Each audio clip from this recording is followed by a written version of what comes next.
Hi, now that you guys have a home on Comedy Central, is there any chance that the content might become more mature? Didn't you see all that naked cartoon ass the first two episodes, man?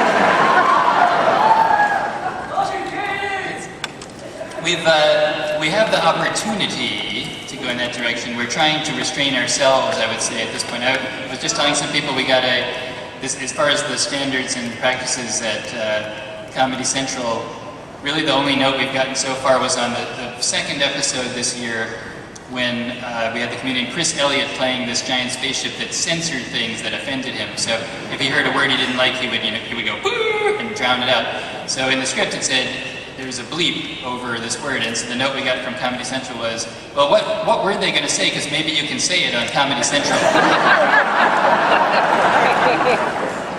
So we try to restrain ourselves so that it feels like the same show you're used to. We may have failed to restrain ourselves a little bit now and then, but on the whole, I think it's about the same as it was on the Just because you can put arms back on the Venus de Milo doesn't mean you should.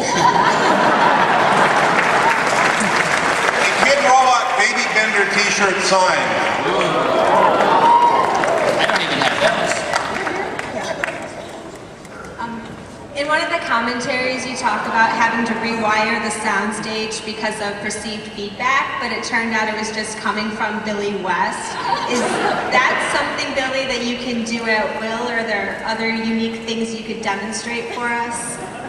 Well, it's annoying to the engineer. I wish he was here to just punch me in the face to prove it to me. But I mean, it's really crazy making to them. We were setting up and everybody's like, what page are we on? What page are we? That's the most heard thing at every session. What page? What are you saying? Where are you? We're on page 9. Okay, what page? Page 9. You know, and then I just sit around and go,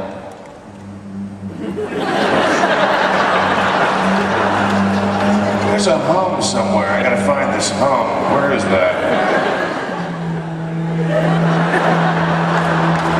I'm getting a little feedback here. Does everybody have their headphones on? Are they plugged in? I don't know.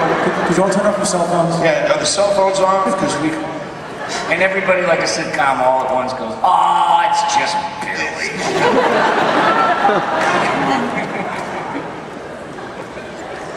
We have time for one more question. Oh wait, I'm saying for that one you get Hermes.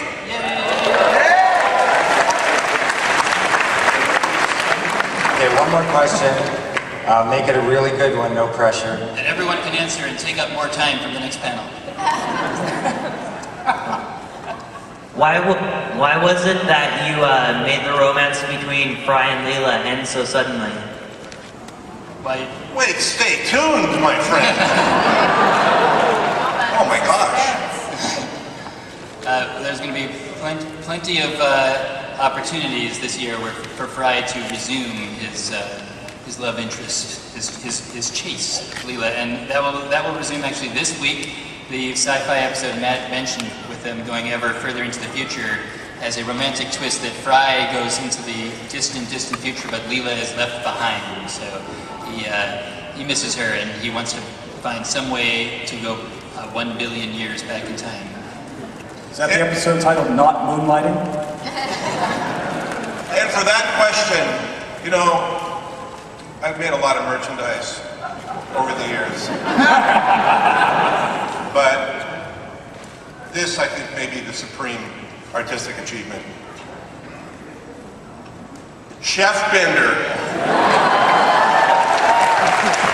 It's come to this, Chef Bender.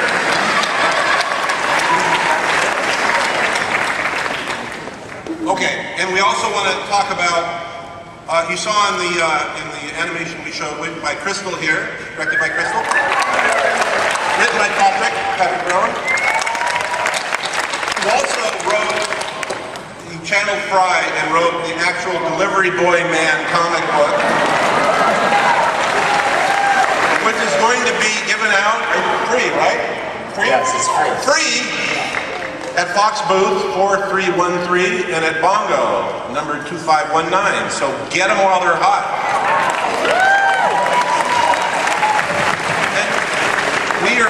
We're out of time? We have to. We are going to leave you guys with something special. This is a montage of of animation we put together. It hasn't been seen yet on the air, and I think it's going to be tantalizing. You're going to see things that you don't expect to see. So stay tuned. Thank you very much.